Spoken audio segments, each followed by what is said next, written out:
Oke, ini adalah video kedua dari mata kuliah POPW, Perencanaan Operasional Perjalanan Wisata, UPW Diploma 3 tahun 2021. Saya sambung ke komponen tour yang ketiga, yaitu akomodasi. Pertanyaannya, bagaimana memilih akomodasi terbaik dan sesuai budget? Jika Anda adalah tour operator, tour manager, apa yang Anda pilih?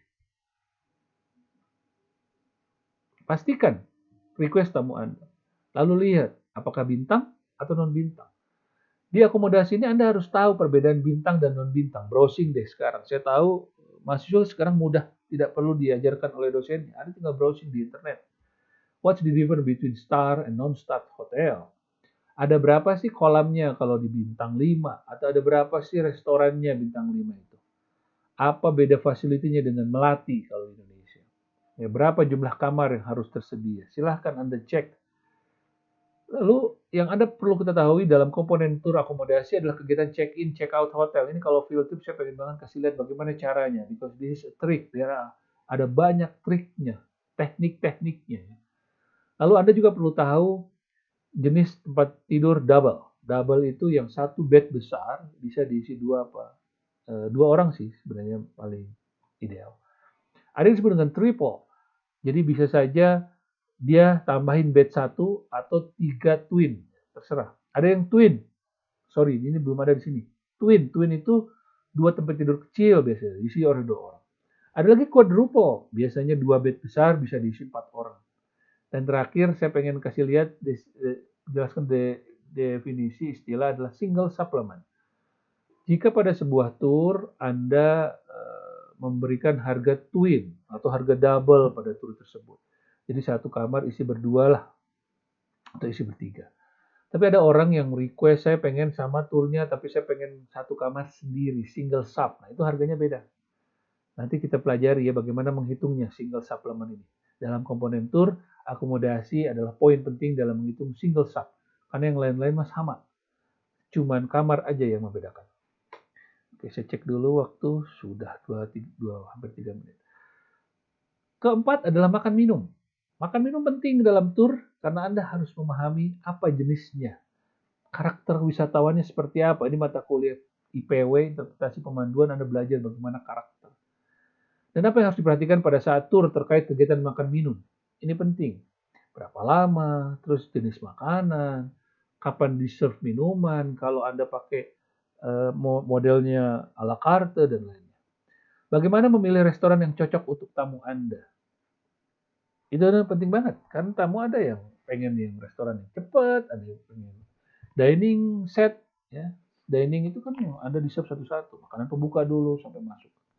Dan apa bedanya nih? Tolong di browsing di internet. Saya nggak mau kasih tahu terus deh. Apa bedanya antara buffet, a la carte, dan set menu pada model makan minum di tour atau meal box deh, ya. Bagaimana Anda kita perjalanan ke Bali, kalau kita jadi nanti overland, saya pengen banget overland lagi dengan UPW 10 hari, kita coba buffet siang, malam a la carte, kapan set menu, kapan lagi meal box dan lain sebagainya sehingga Anda tahu model-model makan. Kalau ada waktu, ada uang lebih ya kita pakai dining set. Ya, jadi benar-benar pembuka, makanan pembuka, makanan inti sampai makanan penutup nanti muncul. Anda tahu bagaimana cara makan dari luar sampai ke dalam ya. Harusnya ada praktiknya, biasanya semester 1. Mudah-mudahan masih ada nanti. Praktek makan ya, makan enak. Oke. Lalu yang terakhir kelima komponen inti adalah activity. Saya cepat aja deh karena waktunya juga ternyata cepat, 4 menit. Aktivitas apa sih yang menjadi komponen inti tour? Walaupun Anda datang ke Prambanan nih, contohnya. Biasanya wisatawan tidak sangat tertarik untuk melihat karena sudah berkali-kali. Tapi ada aktivitas lain dalam tur saya ke Prambanan. Misalkan melihat tari-tarian di sore menjelang maghrib. Di background, namanya tari Ramayana di background Candi Prambanan. That's really good. Coba cari browsing kenapa activity menjadi penting saat ini. Something to do-nya itu penting daripada something to see atau something to buy. Biasanya lebih berkesan, that's the key point. Experiential learning nih modelnya. Bagaimana Anda belajar dari kegiatan.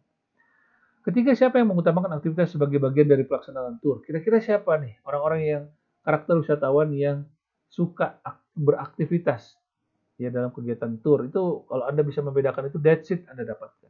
Jadi begitu Anda buka pemanduan, Anda bikin paket tour, Anda harus ada ininya, activity yang paling berkesan dalam tour Anda dalam 3 atau 4 hari tour Anda. Satu hari tour Anda minimal satu activity yang bisa Anda provide. Activity salah satu contohnya adalah team building, outbound, outward bound ya, yang berkegiatan di alam bebas, shopping, yang atau makan nih sekarang jadi salah satu aktivitas dalam komponen tour inti. Oke, komponen tour pendukung tour saya tidak mau lama, tapi Anda paham sedikit, ini adalah komponen yang melengkapi, tidak apa-apa, tapi dia biasanya melengkapi dan kalau kayak perjalanan ke luar negeri menjadi inti. Tadi saya bicara dokumen ya di awal. Kalau luar negeri ya inti. Kalau di dalam negeri ini pendukung aja.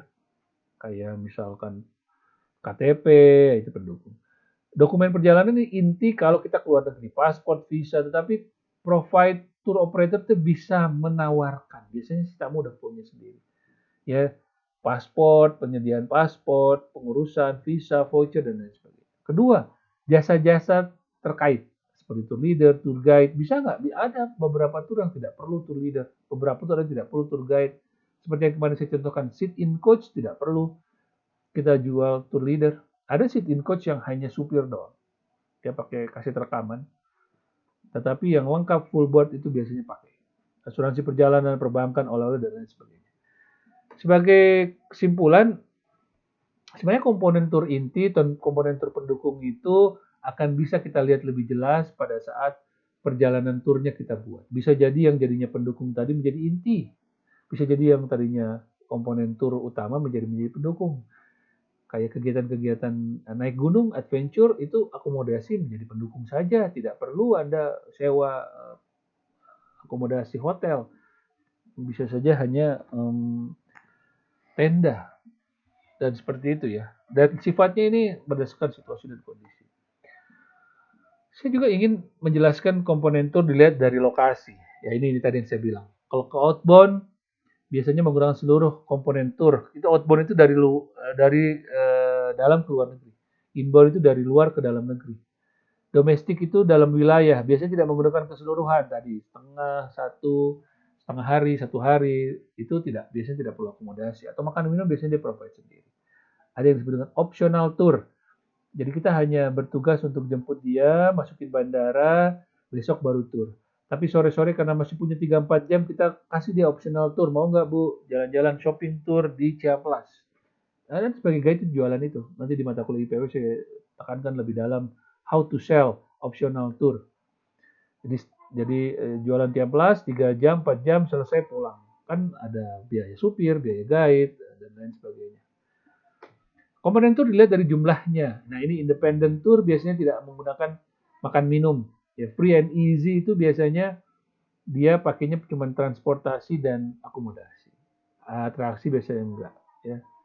Hosted tour ini pakai full board di IT konsorsium itu biasanya pakai seluruh komponen tour dan komponen pendukung. Escorted tour, excursion tour, free and easy, ini salah satu contohnya, ini tidak menggunakan seluruhnya. Kadang cuma satu, kadang cuma dua dari komponen tour, tergantung ya. Makanya sekali lagi komponen tour dilihat dari jumlahnya itu seperti ini. Dari penyusunannya, nah ready made biasanya semua masuk. Komponen tour inti dan pendukung semua masuk. Termasuk ada augmented, ada actual produknya selain core benefitnya. Nah, kalau tailor made gimana tamunya? Bisa saja komponen tour inti masuk semua, bisa saja tidak, bisa saja komponen tour pendukung tidak masuk atau bisa saja masuk. Terakhir regular tour yang tadi saya sebutkan, sit-in coach, regular tour itu sudah saya jelaskan minggu-minggu sebelumnya, jadi sudah Anda buat dalam 1 tahun. Bedanya dengan ready made, biasanya series. Kalau regular tour ini per hari. Ya, sit-in coach. Ini bedanya. Regular itu biasanya regular aja dilaksanakan. Kalau ready made, tour series itu bagaimana tahunnya, tiap tahun beda-beda. Dia biasanya ngelihat long weekend, biasanya ngelihat libur lebaran, Natal, dan lain-lain. Saya pikir itu minggu depan memang agak cukup berat seperti yang saya sampaikan.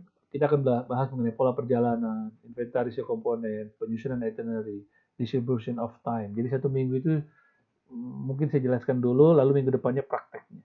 Setelah itu baru kita main hitung-hitungan. Oke, setelah 6 minggu Anda belajar dasar, baru main hitung-hitungan sampai di akhir semester nanti.